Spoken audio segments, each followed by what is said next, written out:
আজকে বানাচ্ছি কাটোয়া ডাঁটার চচ্চড়ি। তো কী করে বানাচ্ছি পুরো ভিডিওর সাথেই থাকুন। আশা করছি আজকের রেসিপিটা ফলো করলে খুব সহজে এই কাটোয়া ডাঁটা দিয়ে রেসিপিটা করতে পারবেন। যারা নতুন তাদের জন্য তো এই প্রসেসটা খুব সহজ হবে।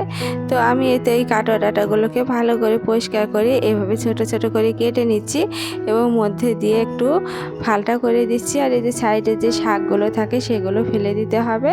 আর এইভাবে ফেলে দিয়ে ছোট ছোট করে কেটে নেবেন। তো আমি কেটে নেওয়ার প্রসেসটাও দেখিয়ে দিলাম। তো নমস্কার বন্ধুরা, আমি সীমা রান্নাঘরে সবাইকে স্বাগত জানিয়ে শুরু করছি। তো এভাবে সব কিছু পরিষ্কার করে ডাঁটাগুলো পরিষ্কার করে এভাবে ছোট ছোট করে মধ্যে দিয়ে ফালি করে ডাঁটাগুলোকে কেটে নিলাম। তো আমার ডাঁটাগুলো কেটে নেওয়া হয়ে গেছে, এবার চলে যাব রান্নায়।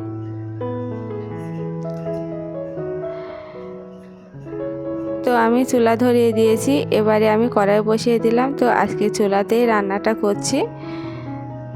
তো কড়াইতে আমি পরিমাণ মতো জল দিয়ে নিলাম, আর এবারে জলে দিয়ে দিব সামান্য লবণ।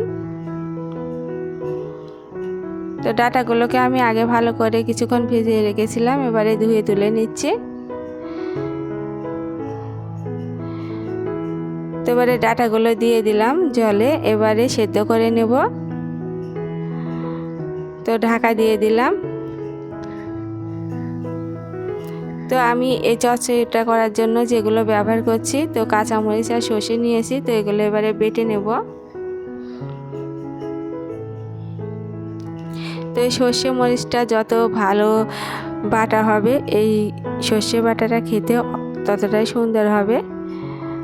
আর একটু ঝালের পরিমাণ, যারা ঝাল খেতে পছন্দ করেন একটু বেশি দিলে টেস্টটা অনেকটাই ভালো আসে। আর ঝাল যারা খেতে পারেন না তারা অল্প করে দেবেন, যে পরিমাণে খাবেন সে পরিমাণে ঝাল দিয়ে নেবেন। তো আমার মরিচগুলো বাটা হয়ে গেছে, এবার সর্ষেগুলো বেটে নিচ্ছি। তো খুব ফিনিশিং করে বেটে নিলে যে কোনো সর্ষে বাটা বা এরকম কাটা ডাঁটা চচ্চড়িতে খুব ভালো হয়।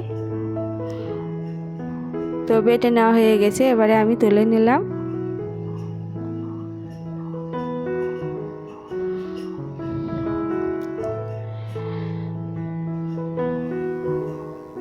তো কড়াইতে এবার ঢাকা খুলে দেখে নেব আমার এই কাটোয়া ডাঁটাগুলো গলেছে কিনা।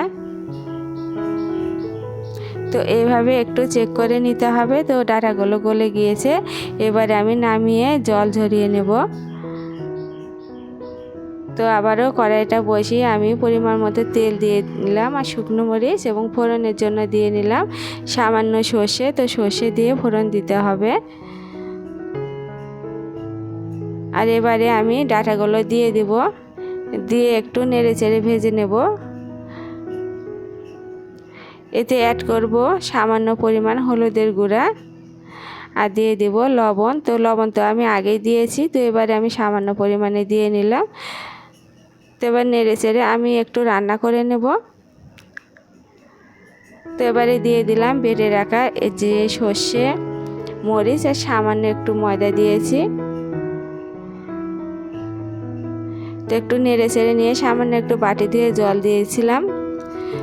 তো হয়ে গেছে আমার আজকের এই কাটোয়া ডাঁটা।